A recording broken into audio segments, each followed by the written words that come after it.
Thank you.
गुरुजी आणि हरिभक्त prime Kailas बाबा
उजळले भाग्यात अवघी चिंता वारली संत दर्शनी आला पद्मनाभ जोडीला संपुष्ट हे हृदय पेटी करुणी पोटी साठवो संत दर्शनी आला पद्मनाभ जोडीला तुका मने होता ठेवा तो या भावा सापडला तुका मने होता ठेवा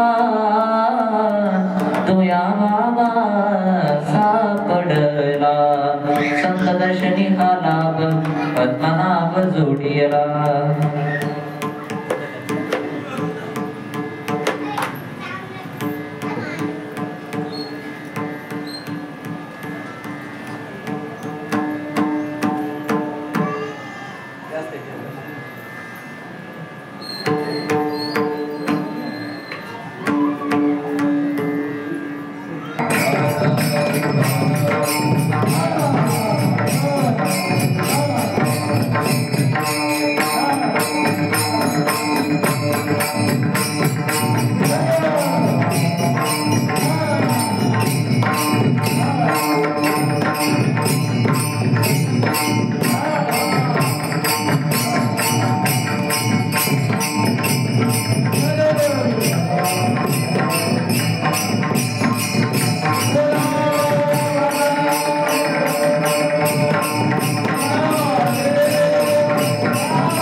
महायोग पीठे तटे विमरत्यां वरं पुंडरीकाय दातु मुनिन्द्रे समागत्य तिष्ठन्तमानन्दकन्दं परब्रह्मलिङ्गं भजे पांडुरंगं पांडुरंगा करू प्रथम नमन दुसरे चरण संतांचिया त्यांच्या कृपादाने कथेचा विस्तारू बाबाजी सद्गुरु दास तुका कलागत्याची होतरार्थावतारं कलांकांकते ज्योतिका मोदी वक्त्रं कलानिश्चवादापमुदर दक्षं समाधिस्थमूर्तिं भजे ज्ञानदेवम् ॐ नमो ज्ञानेश्वराय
तुल्यवेगं जितेन्द्रियं बुद्धिमत्तं वरिष्ठं वातात्मजं वानरयुतमुख्यं श्रीरामदूतं शरणं प्रपद्ये। मुखं करोति वाचालं पङ्गुं लङ्घयते गिरिं यत्कृपातमं वन्दे परमानन्दमाधवम्।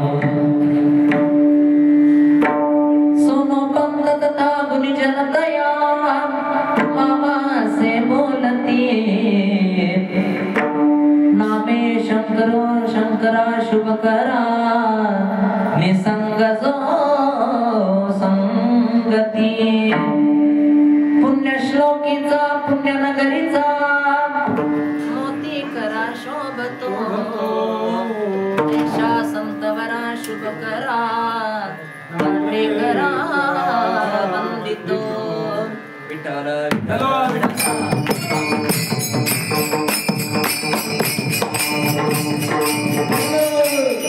सेवेला के सेवक झालो सेवेला के सेवक झालो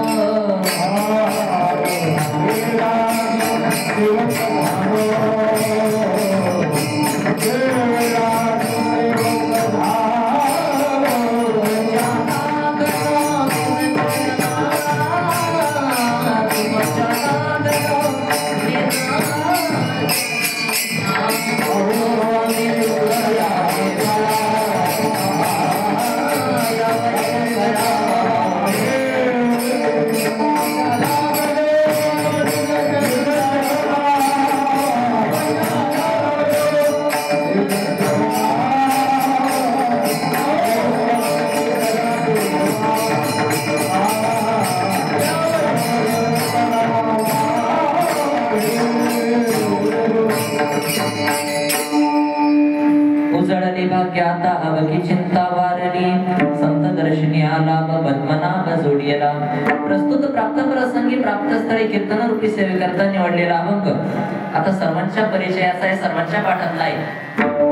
आणि तुकोबरा या अभंगाद्वारे संतांची भेट घडल्यानंतर आपल्या जीवनात सकारात्मक बदल काय होतात ते सांगतात, किंवा त्या दिवशी संतांचं म्हणजे तुकोबऱ्यांचं भाग्य उदयाला आलं त्या दिवशीचा आनंद तुकोबरा या अभंगाद्वारे व्यक्त करतात, किंवा संतांच्या नामाचा महिमा सुद्धा तुकोबरा या अभंगाद्वारे वर्णन करतात। विठाला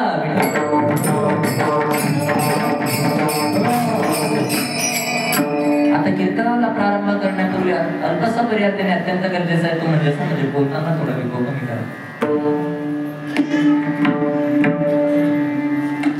27 वर्षापासून चालत आलेला आपला अखंड हरिनाम सप्ताह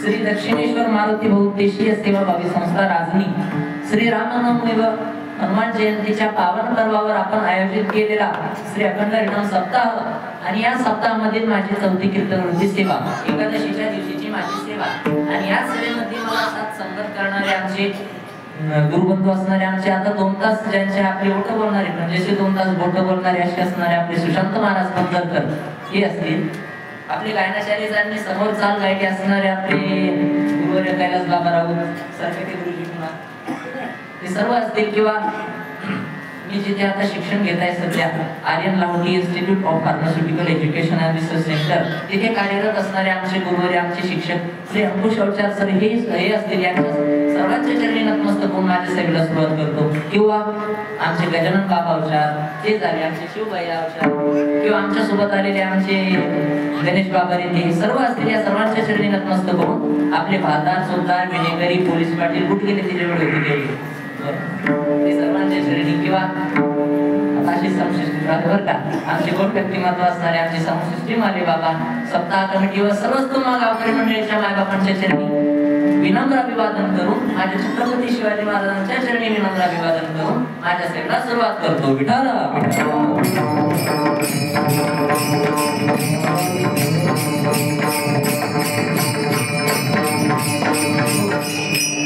उजळली भाग्य आता अवघी चिंता वारली. महाराज म्हणतात की तुकोबरा म्हणतात एका साधकाने तुकोबराला प्रश्न विचारला म्हणे महाराज तुम्ही काय तिला सांगता म्हणे तुमचं भाग्य उजळलं भाग्य उजळलं. कशामुळे उजळलं तुमचं भाग्य. त्यावेळेस तुकोबरा म्हणतात की संतांच्या दर्शनामुळेच माझं भाग्य उदयाला आलं अर्थात माझं भाग्य उजळलं. बर मग संत दर्शनी का लाभ. मग संतांचं दर्शन घडल्यानंतर तुम्हाला कोणता लाभ प्राप्त झाला. त्याच्याच उत्तरात महाराज सांगतात की पद्मनाभ जोडीला. पद्म म्हणजे कमळ आणि ते ज्याच्या नावीतून निघालेले असं असणारा तो पद्मनाभ रूप ईश्वर परमात्मा आम्हाला प्राप्त झाला. पद्मनाभ जोडीला. बर मग तो प्राप्त केलेला भगवान परमात्मा तुम्ही ठेवसान तरी कुठे कुठे ठेवसान तर संपुष्ट हे हृदय पेटी करुणी पोटी साठवू. तो संपुष्ट करून आम्ही आमच्या हृदयामध्ये ठेवू. बर मग याच्या आधी तुम्हाला तो भगवान परमात्मा तो पद्मनाभ रूप ईश्वर परमात्मा तुम्हाला प्राप्त नव्हता का किंवा तो आपणच प्राप्त केला नव्हता का. अरे बाबा तो आम्हाला मुळातच प्राप्त होता. तुका म्हणे होता ठेवा तो आम्हाला मुळातच प्राप्त होता पण अज्ञानामुळे तो काही आम्हाला दिसला नाही आणि गावकरी मंडळीने म्हणा आम्हाला काही दिसून गेला नाही. बरोबर आहे का नाही बाबाजी. तुका म्हणे होता ठेवा आणि मग तो तुम्हाला कधी प्राप्त झाला कशामुळे सापडला कशामुळे प्राप्त झाला ते त्याच्याच उत्तरार्धात महाराज सांगतात की तो या भावा सापडला. तुका म्हणे होता ठेवा तो या भावा सापडला. संत दर्शनी आला पद्मनाभ जोडीला. त्या झाल्या मंगाच्या ठळक करण्या विठ्ठल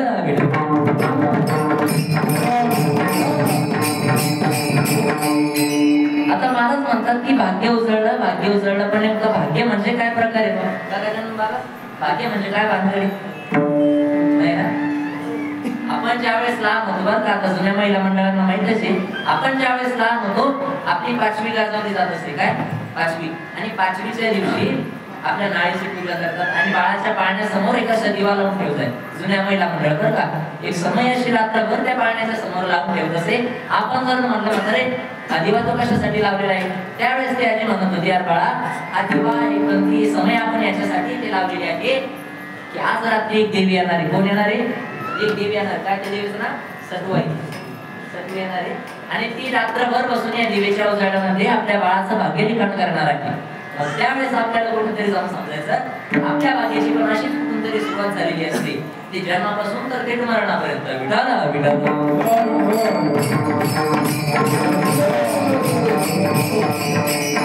तसंच तुकोबरा या अभंगाद्वारे भाग्याचे 3 प्रकार सांगतात. पहिलं संसारिक भाग्य, दुसरं म्हणजे पारलौकिक भाग्य आणि तिसरं म्हणजे परमार्थिक भाग्य अर्थातच परम भाग्य.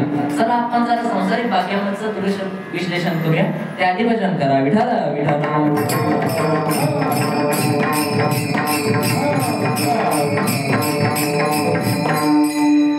संसारिक भाग्यामध्ये आपल्याला मानव देह मिळाला हे आपल्यासाठी अति भाग्याचं लक्षण सांगितलेलं आहे बरं का तुकोबरांनी.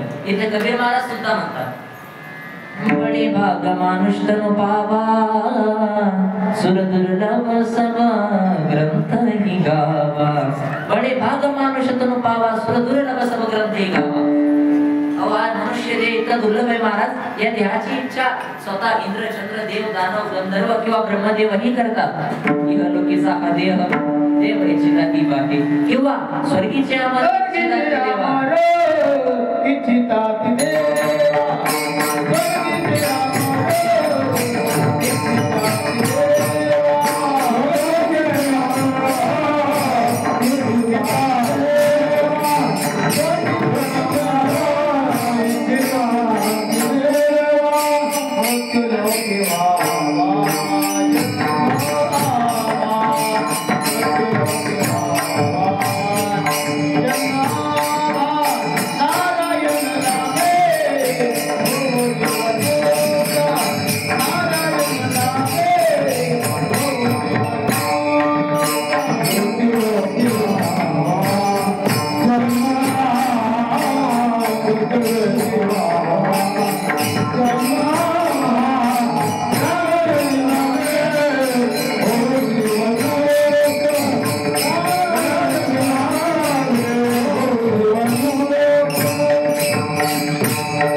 मृत्यूलोकी बाबा जन्मामा.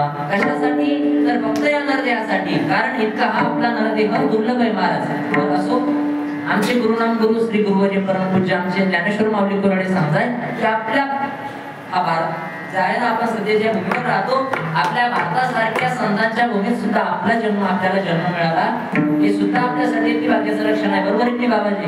कारण ज्ञानोबाने सुद्धा ज्ञानेश्वरीच्या 6व्या अध्यायामध्ये सांगतात की भरतखंडी नरदेह प्राप्ती हे तो परम भाग्याची संपत्ती आणि देतही विवेक परमार्थी त्यांच्या वशवर्ती मी परमात्मा. बरोबर की नाही? आवजी ते हरिदासांचा जन्म झालेला आहे. पवित्र गोळ पावन देश आहे. पवित्र ते गोळ पावन तो देश. होत्या त्यांची इच्छा करतो.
पवित्र ते कुळ पावन देश जेथे हरीचे दास जन्म घेती.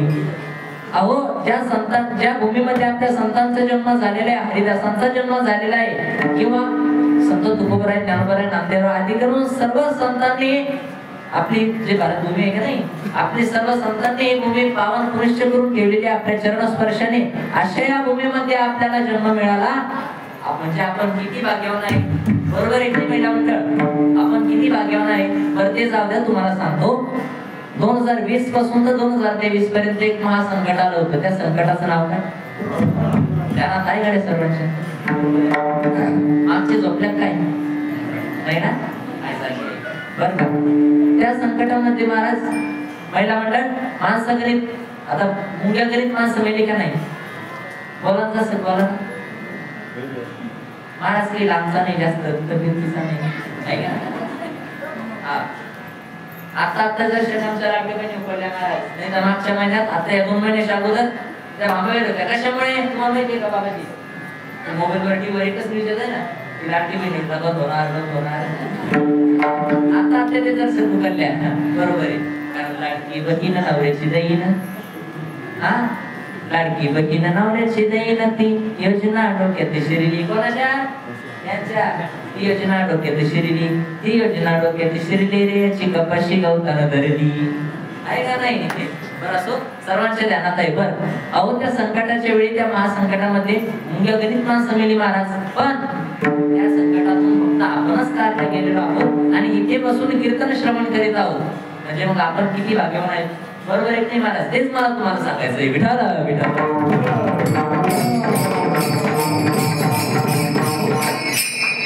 एक सुभाषितकार खूप सुंदर सांगतात महाराज. सुभाषितकार सांगतात की भार्या ज्येष्ठा शिशुशाल ते स्वरस्तु मातेन श्रवणेन स्वातंत्र्यवर्धिनी. समजलं? सरकारी जरा सोपं करून सांगतो बरं का. आता भार्या म्हणजे पत्नी, ज्येष्ठा म्हणजे पती, आणि स्वरस्तु मातेन, माता म्हणजे आई, पण स्वरस्तु मातेन म्हणजे आपली सासू. आपली सासू. महाराज म्हणतात की या जगात ती पत्नी सर्वात भाग्यवान आहे. स्त्री ही पत्नी सर्वात भाग्यवान आहे जिचा नवरा चांगला बहादर शूरवीर. दुसरा पुढे म्हणतात ज्येष्ठा म्हणजे पती.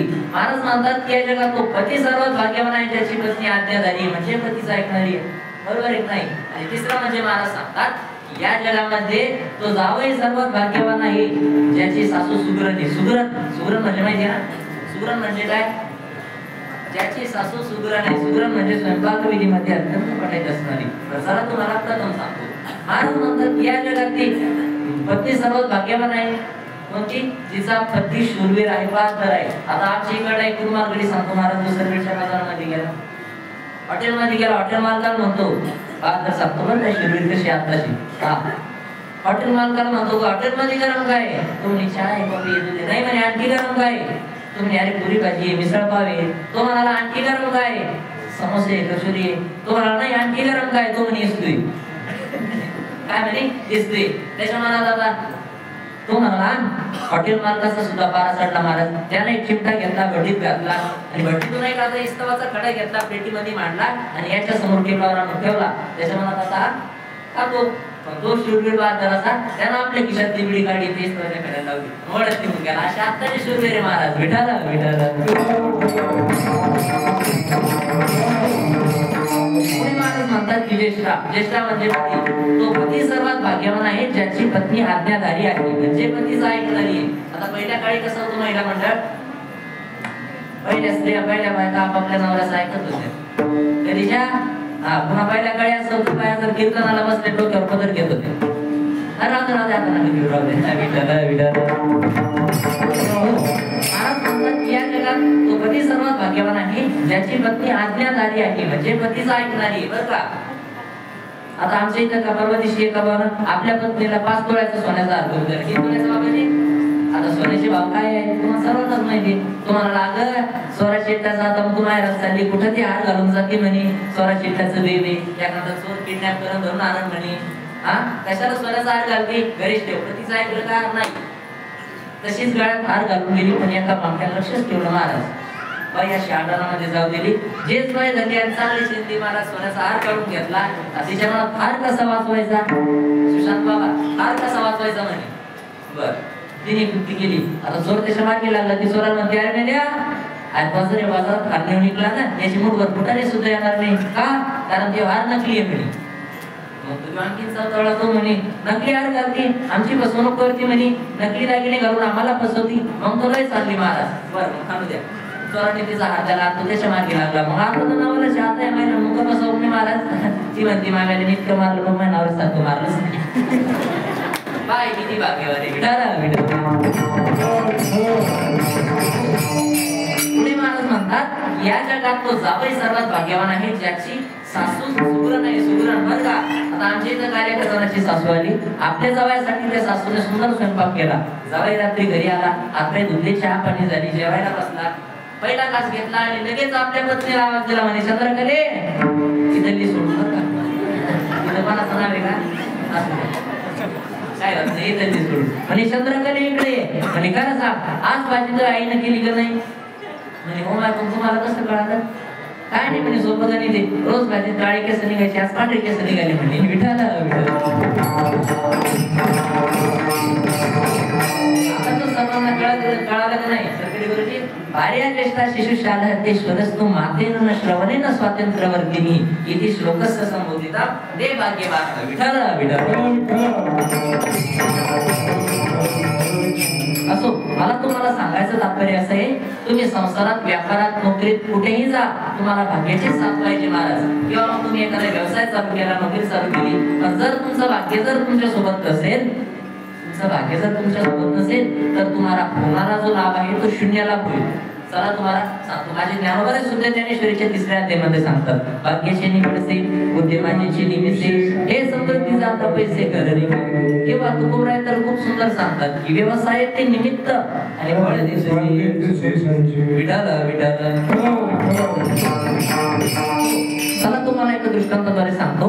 आता आमच्या इकडे काय सांगतो माहिती का जर लक्षपूर्वक आहे का व्यवसाय ते निमित्त आणि फळ देत असे संचित शब्द लक्षात ठेवा बरं का. एका दृष्टांत तुम्हाला सांगतो. आता आमच्या इकडे एक भाऊ कटाळा काय आला त्याच्या धंद्याला कटाळा शेतीला मग त्याने व्यवसाय बदलायचं ठरवलं व्यवसाय बदलला पण त्याचं भाग्य त्याच्यासोबत नव्हतं.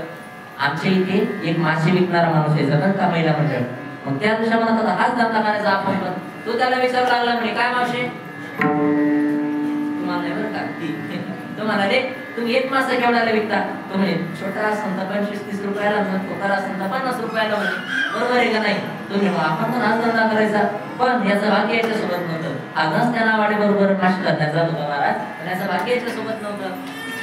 बाकीच्यांना चांगले ठोकर चांगले मासे सापडायचे महाराज. याच्या गाडीत कशी अडकायची, मोठ्यासारखी हरंगळीसारखी. तारण्याचं भाग्याचं सोबत नव्हतं. आगळी तिथेही कटाळा. तिथून आमच्या सारख्या शिकेता घेऊन बसला रातच्या, बरं का. मग तिथं त्याला काय वैराग्य प्राप्त झाला महाराज. त्यानं सुद्धा हेच ठरवलं की आपण सुद्धा आता गोवाच व्हायचं, महाराजच व्हायचं. काय नाही म्हणे, दाढी जटा वाढवायच्या, भव्य वस्त्र परिधान करायचे. आणि दुसऱ्या दिवशी आगळीने तसंच केलं. दाढी जटा वाढवल्या, भव्य वस्त्र परिधान केले आणि गावाबाहेर एका वडाच्या झाडाखाली असं डोळे लावून डोळे झाकून बसला, तपश्चर्या करीत बसला. पण योगायोगाने झाला असं, त्याच गावच्या सावकाराच्या घरी चोरी झालेली होती रात्री, बरं का. मग सावकाराने सर्वत्र आपले दूध पाठवले, सैनिक पाठवले. मग सैनिक म्हणाले, राजे साहेब त्या चोराचा आहे त्यांना फोटो बिटो एखादा स्क्रीनशॉट काढून ठेवलं का नाही, फोटो बिटो काही आहे का नाही म्हणे. राजे साहेब म्हणाले, मी त्याची एकच झलक बघितलेली म्हणे, चोरांनी दाढी जटा वाढवलेली आहे म्हणे. बर आता हे सर्व नगरी फिरले महाराज, पण यांना कुठेच व्यवस्था नाही. पण गावाबाहेर एका वाड्याच्या झाडाखाली त्यांना वेळ दिसला, दाढी जटा वाढवलेल्या, भव्य वस्त्रे परिधान केलेले आणि डोळे झाकून बसल्या. त्यांच्या मनात आता सैनिकांच्या मनात, जेणेकरून रातच्या आता सकाळी डोळे झाकून बसला, जेणेकरून आता रातची चोरी करून जमला असण्याची जोग झाली का सर, म्हणून हा डोळे झाकून बसला. बरोबर आहे का नाही. मग तिथे गेली, त्याला विचारलं, मी गाव महाराज रातच्या बेरातच्या चोऱ्या करता आणि दिवसा डोळे झाकून बसता म्हणे, लाज वाटत नाही तुम्हाला, बरं का, लाज वाटत नाही म्हणे तुम्हाला. अरे बाबा मी काय केलं. यांनी काहीच ऐकलं नाही महाराज. यांनी लगेच धरला गडी आणि वडाच्या झाडाला उलटा टाकला, चालला धरून आणला, बरं का. मग काय का तुम्हाला, अहो मला का मारता म्हणे, मी अशी काय पाप केलं, काय चूक केली म्हणे. हा तुम्ही राजाच्या घरी चोरी नाही केली का. अहो बाबा मी कशाला चोरी करीन म्हणे, मी प्रत्येक सर्व बजेट मध्ये हुकून आलेलो गडी आहे म्हणे. हा प्रत्येक बजेट मध्ये हुकलेला गडी आहे म्हणे. मी जर कीर्तनाला गेलो तर आपल्या फाटके शब्दात तिथे टाकायचो म्हणे, नव्या शब्दा घरी घेऊन यायचं. बरोबर आहे का नाही. असे काही बाजार असतात राजनीचे तिकडे समाज, तुम्ही तिकडे सांगतात, तुमच्या इकडे सांगतात, तिकडे सांगा काय नाही, सोपं घरी ते इकडे गेल्यावर इकडे सांगताय.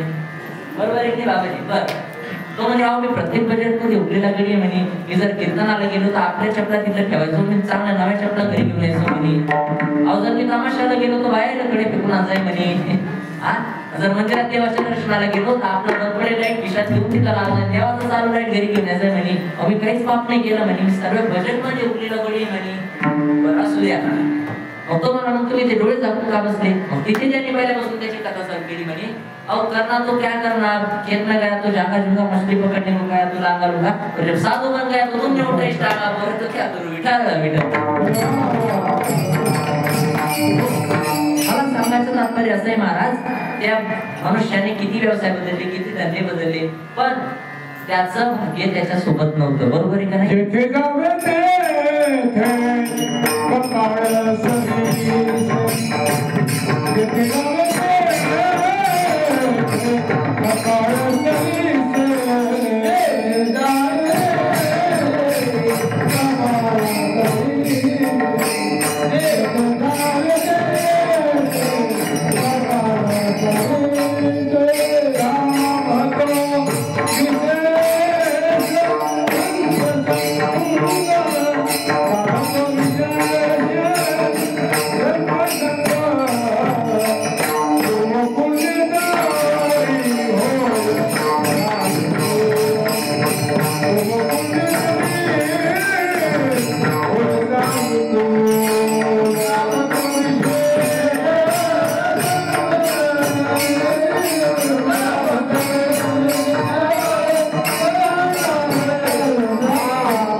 मला सांगायचं तात्पर्य असं आहे की त्याचं भाग्य त्याच्या सोबत नव्हतं. बरं का, माझं दृष्टांत ध्यान देऊन ऐकलं ना तुम्ही.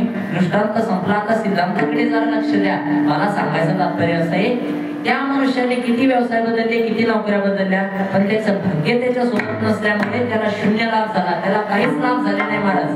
किती घासला तो मनुष्य. तसंच या संसारामध्ये मनुष्य किती घासतो महाराज, किती प्रयत्न करतो, पण त्याच्यात त्याला कुठं सुख सापडतं का नाही. कारण सर्व सुखाची आशा जन्म गेला, किंवा दुःख बांधवडी आहे हा संसार, सुखाचा विचार नाही कोठे विठाला विठा.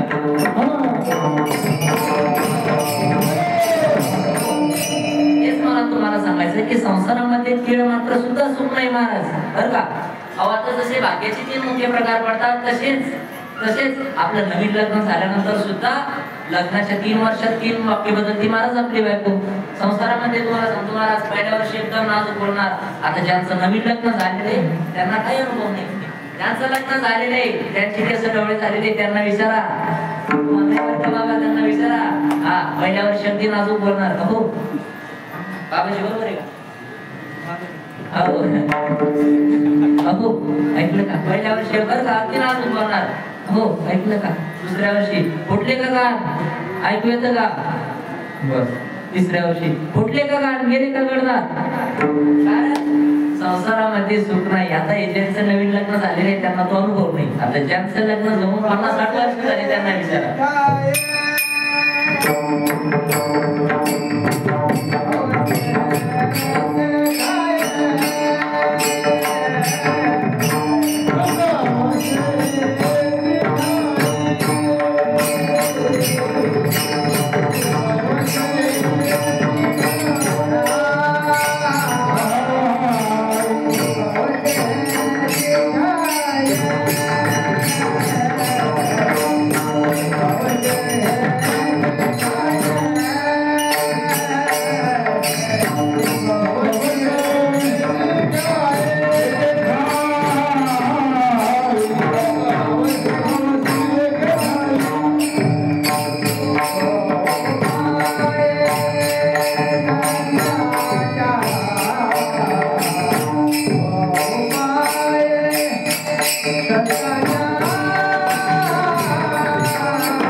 या संसारामध्ये तीळ मात्र सुद्धा सुख नाही. मग सुख कुठे आहे आणि कशात आहे? तर सुख वसेकीची ताई बहुपाई संतांच्या. महाराज म्हणतात की ते खरं भाग्य आहे. तुमची बायको पत्नी जे आहे ना, हे तुमचे नाहीये. मग हे कोणाचं आहे? ते काळाचे धन कुबेराचे, ते मनुष्याचे काय आहे? चला तुम्हाला सांगतो. अहो आता जे तरुणपणीची माणसं आहेत ते आता तुम्ही आता नाही, तुमचे वृद्धाश्रम ज्यावेळेस तुम्ही होसान का नाही, वृद्ध होसान, म्हातारे होसान, त्यावेळेस तुमची अवस्था बघा. आता ज्यांचे काय सांगा महाराज, थोडसा आवाज वाढवा बरं का. आता ज्यांचे नवीन लग्न झालेले त्यांचं बघा, घंटा आरशापुढे उभे राहून जर शिकाशी मेकअप करताय, काम पाडताय. पण म्हातारपणी त्यांची अवस्था बघा. त्यांना जर मला ना आरशात बघतो त्यांना भेव वाटतं, कारण त्यांची अवस्था तशी झालेली असते. बरं का. आपली घरची बायको तर सोडा, शेजारचे लोक म्हणते, शेजारीने म्हणते मरे नका मेला, आज गेले घरातून दुनिया. बर म्हणून महाराज म्हणतात की ते खरं भाग्य नाही. संसारामध्ये सुख नाही. भाग्यनी म्हणून खरं भाग्य कशात आहे? भाग्य तरी नव्हे धन पुत्र दारा, निकटवास बरा संत. खरं भाग्य कशात आहे? तर निकटवास बरा संतापाई. भाग्य तरी नव्हे धन पुत्र दारा, निकटवास बरा संतापाई. म्हणून महाराज म्हणतात की संसारामध्ये तीळ मात्र सुद्धा सुख नाही. विठाला झाला आपला संसारिक भाग्य. दुसरा मुद्दा आहे पारलौकिक भाग्य. आता पारलौकिक भाग्य नाथ महाराज त्यांच्या नाथ भागवतामध्ये सांगतात. इंद्रपदाची ब्रह्मसदन ते पारलौकिक जाणं, आणि जे हे सत्संगे समान कोट्याविषयी जाणं चुके ना. बरोबर आहे का नाही? आता तुम्हाला सोपं करून सांगतो. वरती जे बसलेले आपले देवांचे राजे इंद्रदेव, आता इंद्र म्हणजे पद आहे महाराज, बरं का. नाथ भागवतामध्ये त्याचा उल्लेख आलेला आहे. इंद्र म्हणजे नाव नाही, इंद्र म्हणजे पद आहे. आणि त्यावेळेस त्या काळात 1008 राजसूय यज्ञ ज्यावेळेस केले तेव्हा कुठेतरी जाऊन त्यांना इंद्रपद भेटत होतं. आणि एक राजसूय यज्ञ जर करायचा असेल तर पृथ्वीचा अर्धा भार इतकं सोनं लागत होतं महाराज. आणि त्या काळी कोणा राजसूय यज्ञ केला? तो भक्त पांडवाने. म्हणून इंद्रदेवांना, देवांना, चंद्र, इंद्र, सूर्य त्यांना सर्वांना ते लोक फक्त राजभोग जे काय असेल त्यांचं ते ब्रह्मसदन ते फक्त काही काळाकरताच दिलेलं आहे बरं का. पारलौकिक ते त्यांना नंतर कधीतरी सोडून जावंच लागणार आहे, बरोबर आहे की नाही. कारण ते पुण्याची पावटी सरे सवेची इंद्रपणाची उठी उतरे मग एका गती मागारे मृत्यू लोका. तसंच भगवंतांनी सुद्धा आपलं केलेलं आहे बाबाजी.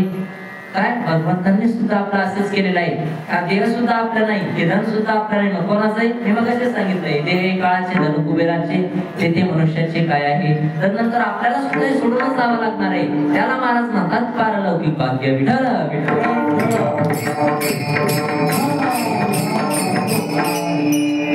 आपला आता परमार्थिक भाग्य म्हणजे परमभाग्य म्हणजेच खरं भाग्य. महाराज म्हणतात की संसारामध्ये आल्यानंतर आपल्याला हा नरदेह प्राप्त झाला, बरोबर आहे की नाही. पण तो नरदेह आपल्याला मिळून तो परमार्थाच्या किंवा संतांच्या चरणी जाऊन रंगला, पंडितशी पांडुरंगरायांच्या चरणी जाऊन अर्पण झाला, त्यांना शरण गेला, तो खरा भाग्यवान आहे. कारण भाग्यवंत मनुजया शरण गेला पंढरी राया. किंवा महाराज म्हणतात की खरा भाग्यवान कोण आहे, ज्याच्या मुखाशी सदैव हरीचे नामचिंतन नामस्मरण आहे, याची भाग्यसाचे नाम गोविंदाचे वाचे. आपुले संगीत संज्ञानी मानी आपुले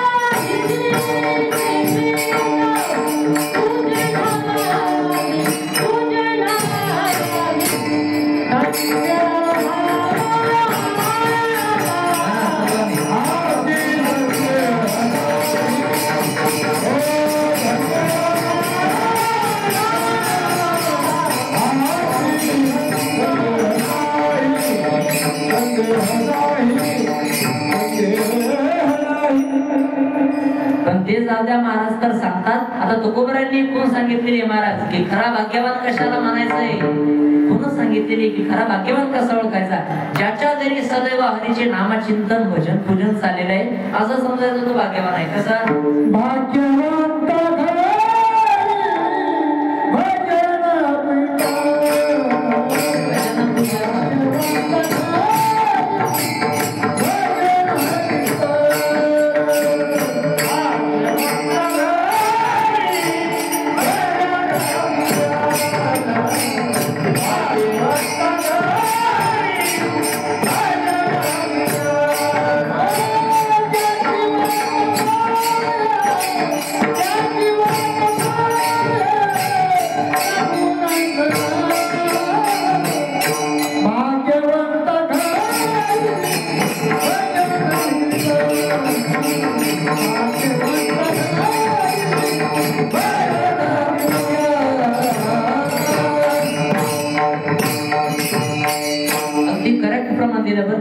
भाग्यवंता करी भजन पूजन त्याची वाट पाहिजे गुणंदन.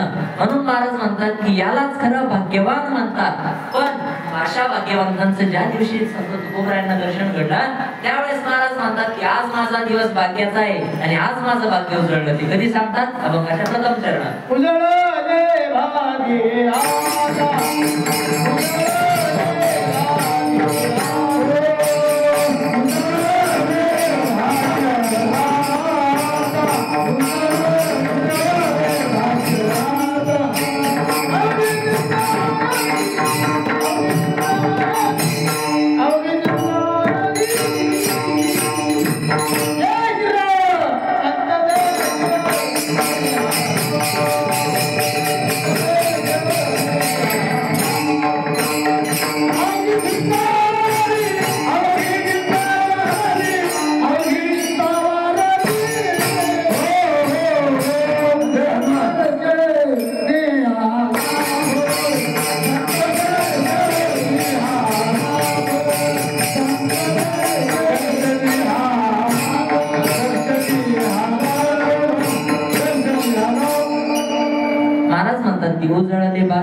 अवघी चिंता बारली.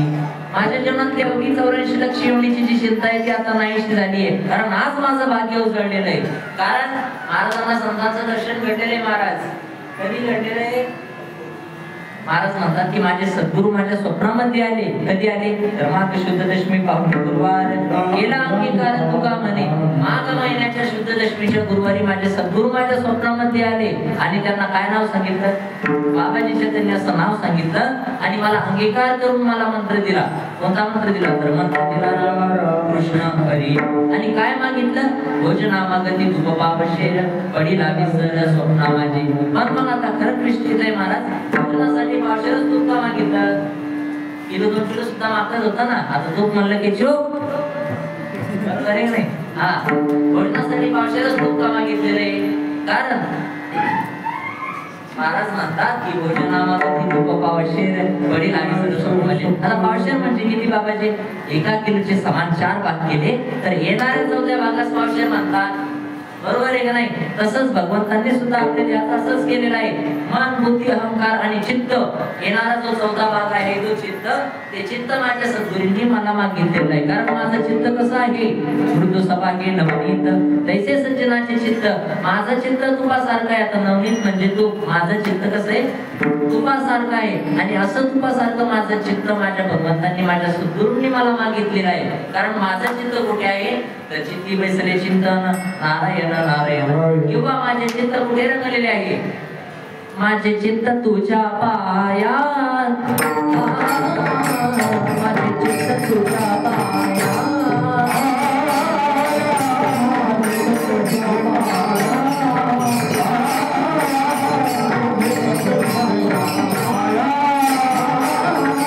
मिठी पडली पंढरी राया.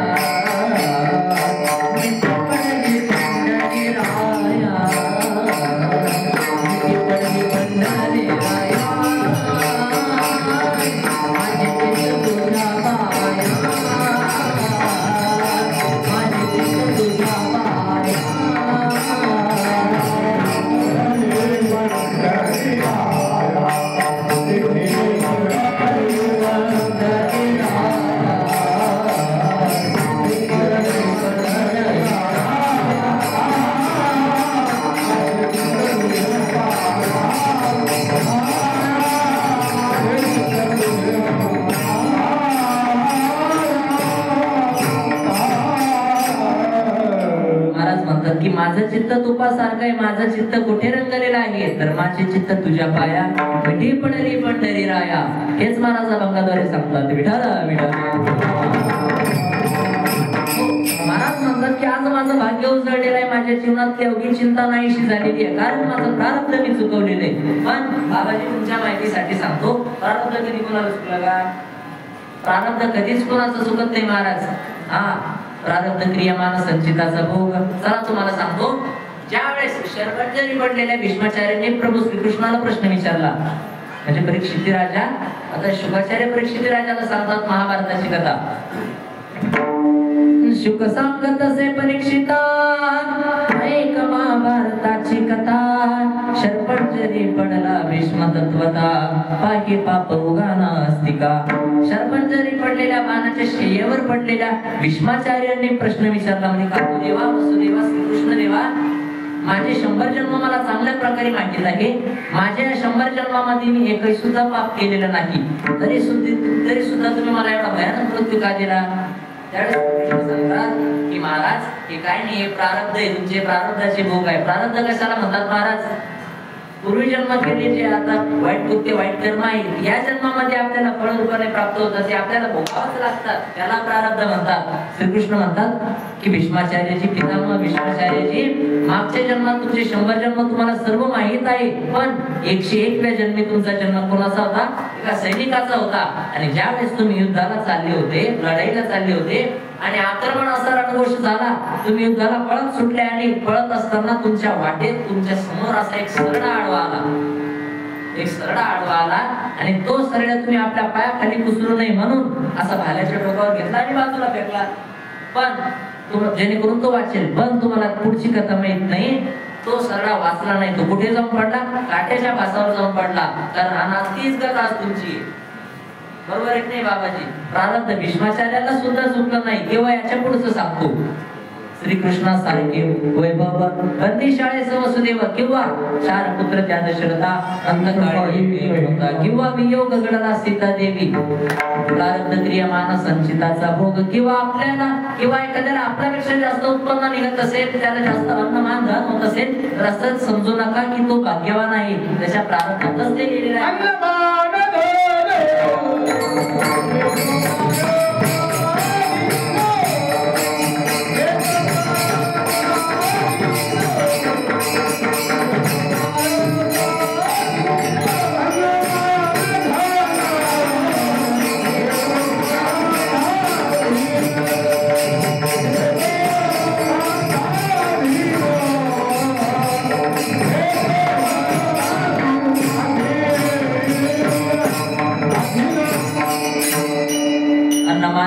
हेतू प्रारब्ध आधीन किंवा भोगतो न घडे संचिता वाचवणे आणि करावे ते म्हणजे समाधान किंवा केले कर्म झाले त्याची भोग आले उपजले मेले ऐसे किती. चला तुम्हाला दृष्टांताद्वारे सांगतो.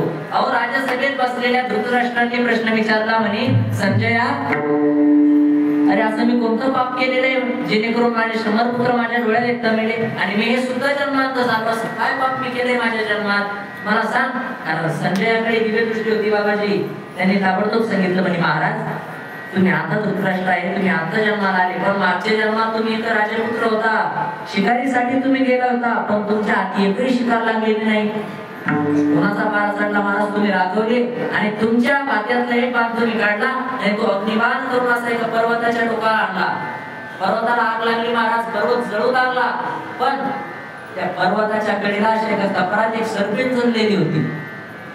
एक सर्पिन जमलेली होती, तिचे 100 पुत्र त्या आगीत जळून गेले आणि त्या आगीमुळे त्या आगीत होरपळून त्या सापते सर्पिन एक नाही तिचे सुद्धा होरपळून ते डोळे गेले, तिचे सुद्धा डोळे गेले. मग रागाच्या भरात त्या सर्पिणीच्या तोंडून तो श्राप निघाला, उद्गार निघाले म्हणजे जेणेकरून हे वाईट कर्म हे वाईट कृत्य केले असेल तोही सुद्धा जन्मांत होईल आणि त्याच्याच डोळ्यात एकदा त्याचे सुद्धा 100 पुत्र असेच मरण पावेल.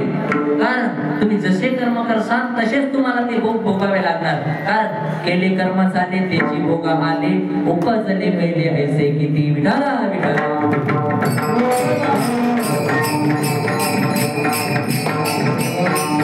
असो आपल्याला त्या विषयाकडे वळायचं नाही. पण महाराज म्हणतात की उजळले भाग्य आता अवघी चिंता वारली. वैष्णवाला कशाची चिंता राहते महाराज? वैष्णवाला चिंता राहते फक्त भगवंत प्राप्तीची. आणि ज्या वेळेस महाराजांना भगवंताची प्राप्ती नाही घडली पण संतांचं दर्शन घडलं झालं. संतांचं दर्शन घडणं म्हणजे अति भाग्याचं आहे बरं का महाराज. संतांचं दर्शन घडणं म्हणजे भगवंत प्राप्तीची पहिली पायरी. संत म्हणजे भगवंत प्राप्तीची पहिली पायरी आहे. हा महाराज म्हणतात की आता माझ्या जीवनातली एवढी चिंता नाहीशी झालेली आहे कारण मला संतांचं दर्शन घडलेलं आहे. ठिकाणी अभंगाच्या दुसऱ्या चरणात संत दर्शने आला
दर्शनी आला पद्मनाभ जोडीला. तो पद्मनाभ रूपी ईश्वर परमात्मा आम्हाला संतांच्या दर्शनामुळे प्राप्त झाला.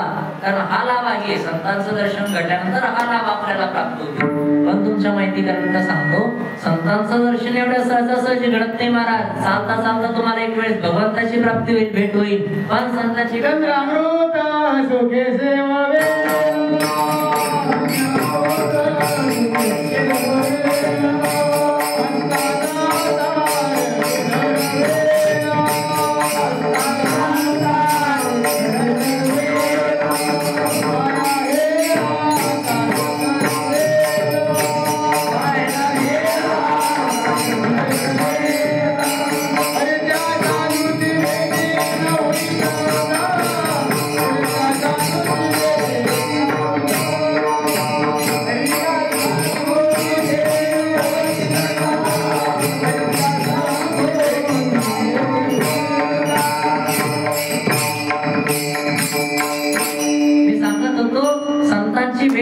सहजासहजी घडत नाही. कारण बहु अवघड आहे संत भेटी, बरी जग जेटी करून केली. महाराज या जगामध्ये सांगतात की दुर्लभम त्र्यम्य वेतात देवानुग्रहीतुकम मनुष्यत्व मुमुक्षत्व मानी महापुरुष संश्रया. महाराज म्हणतात की या जगामध्ये दोन गोष्टी खूप दुर्लभ आहे. पहिलं म्हणजे आपला नरदेह आणि दुसरं म्हणजे संतांची भेट. आता आपला नरदेह काय एवढा दुर्लभ आहे महाराज? पुनर्मितम पुनर्मित्रम पुनर्भार्या पुनर्मही येतात सर्व पुनर्लभ्य आपल्या शरीरात पुन्हा. एखादा मित्र गावी गेला, दुसरा मित्र करता येईल. एखाद्याची पत्नी मेली, दुसरी करता येईल. पण अनर्ध्य आपल्याला पुन्हा पुन्हा मिळत नाही महाराज. म्हणून महाराज म्हणतात की अनर्ध्य तुम्हाला पुन्हा पुन्हा मिळत नाही. अनर्ध्य खूप दुर्लभ आहे. मी तुम्हाला मगाशी सांगितलं, अनर्ध्य इतका दुर्लभ आहे त्या देहाची इच्छा भगवंत परमात्मा सुद्धा करतात. स्वर्गीची अमर इच्छिता ती देवा पृथ्वीलोकी भाव जन्म आम्हा किंवा नरदेह दुर्लभ जाणारी शतवर्षाची गणना, त्यामध्ये दुःख यातनारे तुम्ही आठवा मधुसूदना. महाराज म्हणतात की या जन्मामध्ये तुम्ही आले की नाही तर भजन करा. कारण भगवंतांनी तुम्हाला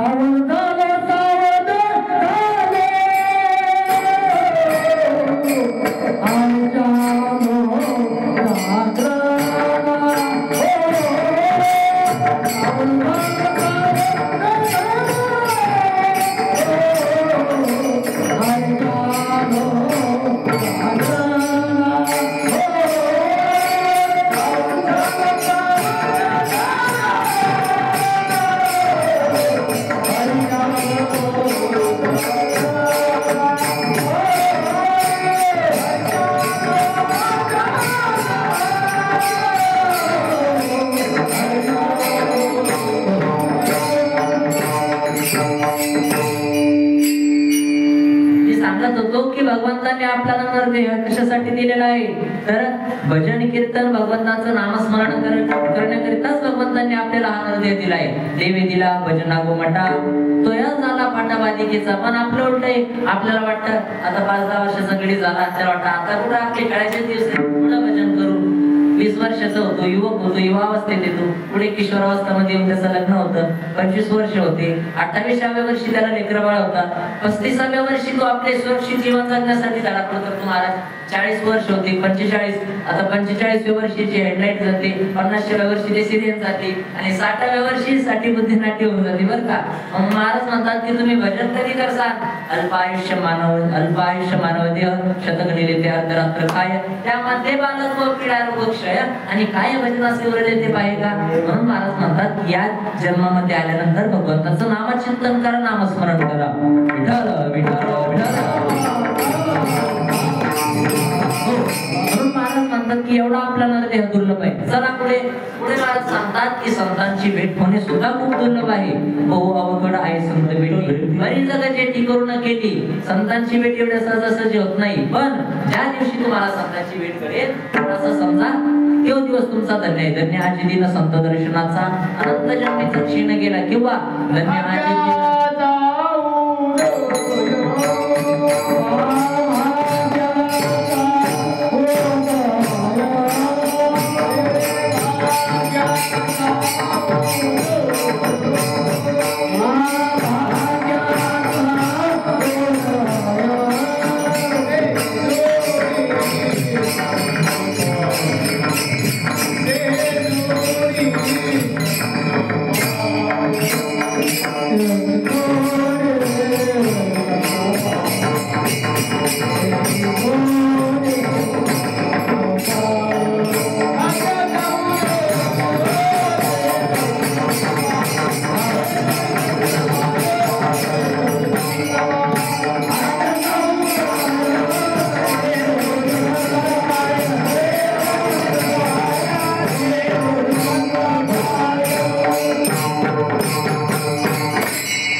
उदय तेही जोडी संत पाय. ज्या दिवशी तुम्हाला संतांचं दर्शन घडेल असं समजा तो दिवस तुमचा धन्य आहे, भाग्याचा आहे. धन्य आजचे दिन झाले संतांचे दर्शन, झाली पापाचा बंधुई, दैन्य गेले उठावटी, किंवा धन्य काळ संत भेटी, पायी मिठी पडवितो संध्याच्या सुटल्या गाठी झालो कोटी शीतळ. हेच मला तुम्हाला सांगायचं आहे की धन्य आज दिन संत दर्शनाचा. पण संतांची भेट एवढ्या सहजासहजी घडत नाही व अवघड आहे संत भेटी. करी जगजेठी करून केली विठाला विठाला.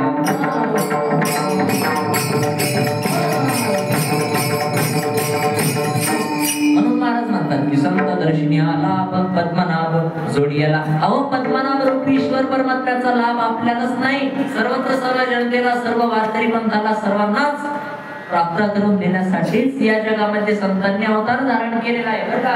संत कुठून आले, कशासाठी आले, त्यांचं कार्य काय. तर आम्ही वैकुंठवासी आलो याचं कारण अशी बोलिले जे ऋषी साच भावे वर्ताया. बरोबर आहे नाही बाबाजी. किंवा संतांनी या जगामध्ये कशा करता अवतार धारण केलेला आहे.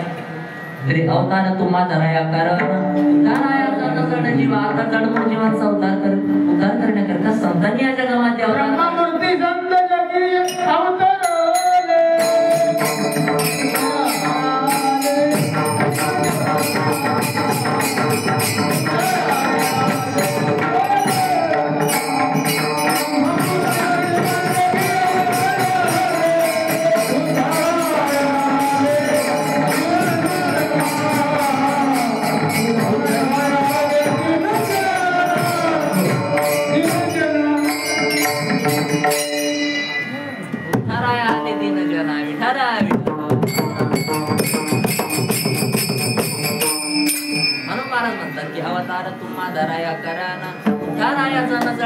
महाराज म्हणतात की जडमूळ जीवांचा अवतार करण्याकरिता संतांनी या जगामध्ये अवतार धारण केलेला आहे. आता जडमूळ जीव कसे, जडमूळ म्हणजे आता महाराज म्हणतात की तुका म्हणे ऐसी बुद्धी ज्याची जड त्या मुनी दगड बरे देवा. जडमूळ जीव कसे चला तुम्हाला सांगतो. आता एक वेळ डॉक्टर कडे गेली, हा वजन ते व्हायचं जास्त नव्हतं, 1.5 क्विंटलच्या आसपास होतं फक्त. काय आपल्या राजनीची होती डॉक्टर पूर्ण म्हणे डॉक्टर साहेब लयच वजन वाढलं म्हणे, काहीतरी उपाय सांगा जेणेकरून वजन कमी होईल. डॉक्टर साहेब म्हणतो भाई साहेब मी तुम्हाला औषध देतो, त्याऐवजी त्याआधी तुम्ही मला सांगा तुमचं वजन किती, म्हणजे तुम्ही किती जेवता किंवा तुमचा आहार किती ते तुम्ही आधी सांगा. ते म्हणते काय नाही डॉक्टर साहेब एका टायमाला फक्त 20 चपात्या खाते, 10 प्लेट भात खाते आणि 5 प्लेट भाजी खाते. डॉक्टर म्हणतो अरे बापरे डोक्याला सांगून घेतो. डॉक्टर साहेब म्हणतो मावशी मी तुम्हाला एक औषधी देतो, एक उपाय सांगतो जेणेकरून तुमच्यासाठी ते एक औषधच आहे. बरोबर आहे का नाही. तो त्या बाईला सांगू लागला. बाईसाहेब म्हणे हो मग त्याच्यासाठीच आलेले सांगा. तो म्हणे बाईसाहेब तुम्ही एका टायमाला 20 चपात्या खाता का नाही, त्याच्याऐवजी 10 खाता. 10 प्लेट भात खाता त्याच्याऐवजी 5 प्लेट भात खाता आणि 5 प्लेट भाजी खाता त्याच्याऐवजी 2 प्लेट भाजी खाता, जेणेकरून तुमच्यासाठी औषधच आहे. मग ती डॉक्टरला म्हणे डॉक्टर साहेब मग या औषध जेवण झालं घ्यायचं नाही आधी घ्यायचं नाही कळालं कारण पाहिजे महाराज. हा आता पाहिजे हे कळायला समजा 4G सांगतो कारण आपल्याकडे खूप सुधारणा आहे. हा पाहिजे कोणाच कळलं नसतं. जडमूळ जीव सांगतो बरं का. तुका म्हणे ऐसे बुद्धी ज्याची जड त्या म्हणे दगड बरी देवा. अहो आता एक नवरा बायको असे सुलतानपूरला चालले, गावात चालले आणि गावात त्या चौकामध्ये त्यांना गाडा वाढवा. पण गाडा वाढवा आला त्यांच्या गाडी समोर. मग आपल्या बाईसाहेब मुकट्या बसावं नाही. बाईसाहेब त्या गाडवाकडे पाहून म्हणते अहो त्या गाडवाकडे पाहून म्हणते आपल्या मालकाला म्हणे अहो तुमच्या बाळा रामराम तर घाला. काय म्हणते तुमच्या बाळा रामराम तर घाला. पण देवगडी असा होता त्यांना आपल्या राजनीतच पाणी केलं होतं, आपल्या राजनीतच पाणी केलं होतं. देवगडी इतकं भारी होतं. ते म्हणतो रामराम सासरे बुवा. काय म्हणतो रामराम सासरे बुवा म्हणजे किती जडबुद्धीचे येतो का नवरा बायको. हेच तुम्हाला सांगायचंय. अशा जडबुड जीवांचा उद्धार करण्याकरिता संतांनी या जगामध्ये अवतार धारण केलाय. अवतार तुम्हा धराया करण उद्धारायाचा नजर जीवा विठाला विठाला.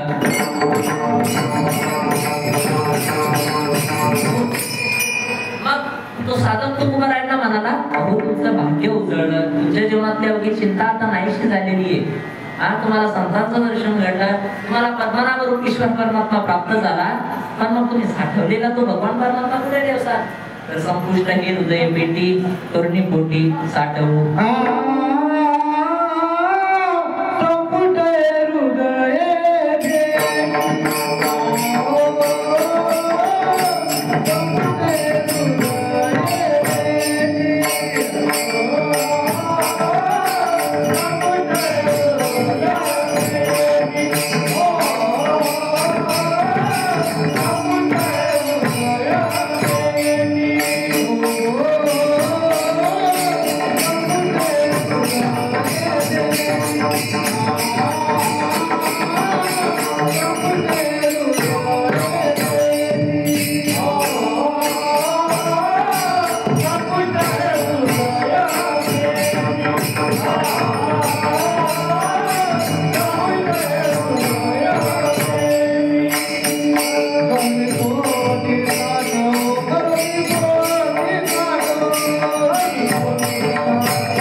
तो साठवलेला पद्मनाभ रूपी ईश्वर परमात्मा आम्ही कुठे ठेवू तर संपुष्ट हृदय पेटी करुणी पोटी साठवू.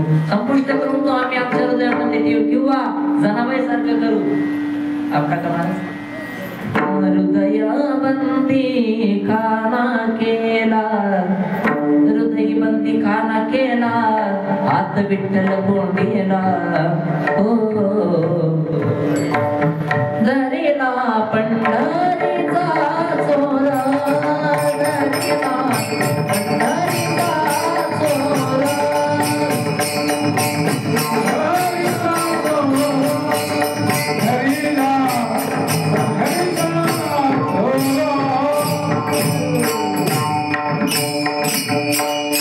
महाराज म्हणतात की तो साठवलेला पद्मनाभ रूपी ईश्वर परमात्मा आम्ही संपुष्ट करून आमच्या हृदयामध्ये ठेवू. संपुष्ट हे हृदय पेटी करुणी पोटी साठवू. संत दर्शनी हा लाभ पद्मनाभ जोडीला.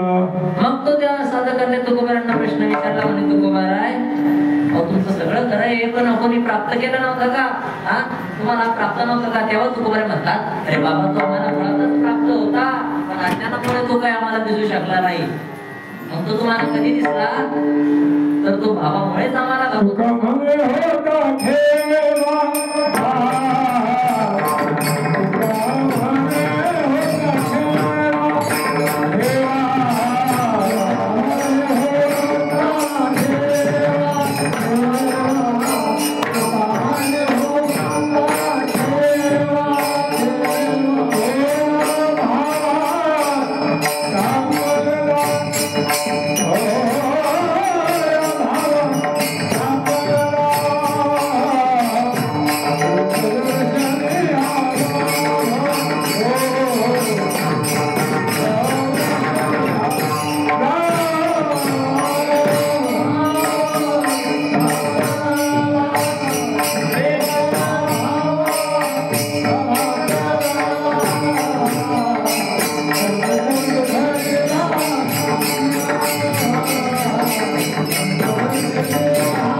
की तुका मने होता टेवा तो या बाबा सापडला.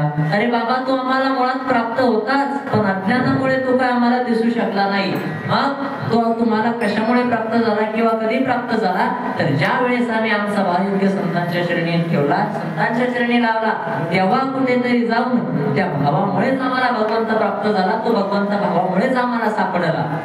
कारण महाराज तुम्हाला भगवंत कशामुळे दुसऱ्या कशात तुम्ही काशी जा, वाराणसी जा, गया जा, कुठे जा तुम्हाला भगवंताची प्राप्ती होणार नाही. फक्त मनामध्ये शुद्ध भाव ठेवा, शुद्ध प्रेम ठेवा, तुम्हाला भगवंताची प्राप्ती झाल्याशिवाय राहणार नाही. कारण भगवंत प्राप्त करण्यासाठी काहीच लागत नाही महाराज. न कष्टे विद्यते देवो न भाषाने न मृण्मये भावे ही विद्यते देवो तस्मात् भावो हि कारण. भावामुळेच तुम्हाला भगवंताची प्राप्ती होती. कारण भाव ज्याची गाठी त्याचे लाभ उठावटी किंवा भावाची कारण मोक्षाचे साधन बोलले. आता किती प्रमाणे महाराज विठ्ठलाच्या घेऊन सांगतात भावाची कारण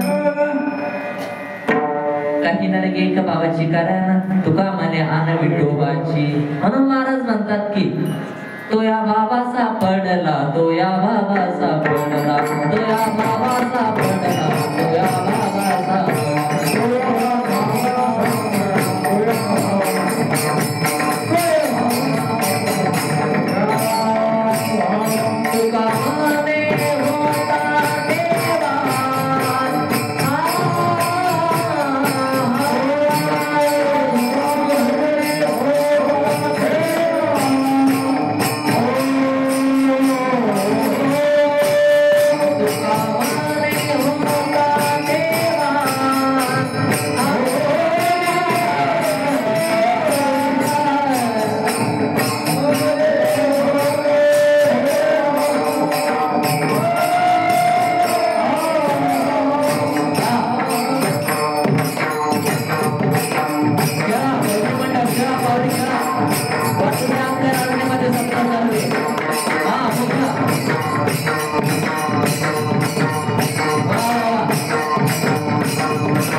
तो या बाबा सापडला. त्या भावामुळेच आम्हाला भगवंताची प्राप्ती झाली. तो भावामुळेच आम्हाला भगवंत सापडला. म्हणून आता मला भावातून भगवंताचं नामस्मरण करा. विठोबा रखुमाई.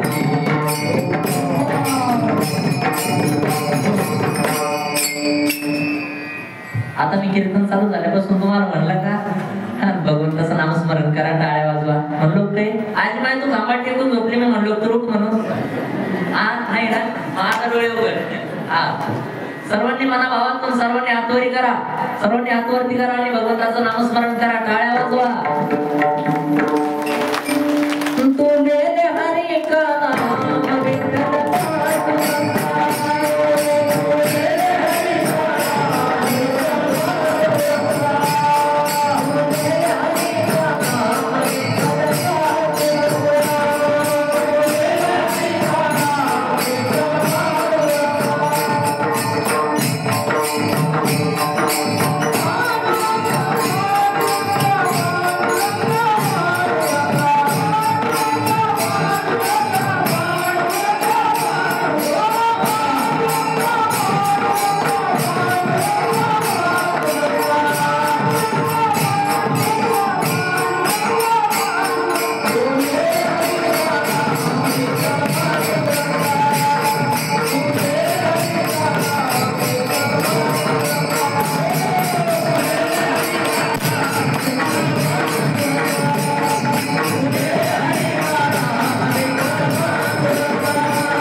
तिकडे घातले रंग इकडे घातली भजनच नाही केलं असं खूप सुंदर सर्वांनी भजन केलं म्हणून महाराज म्हणतात की तुका मने होता ठेवा तो या बाबा सापडला त्या बाबा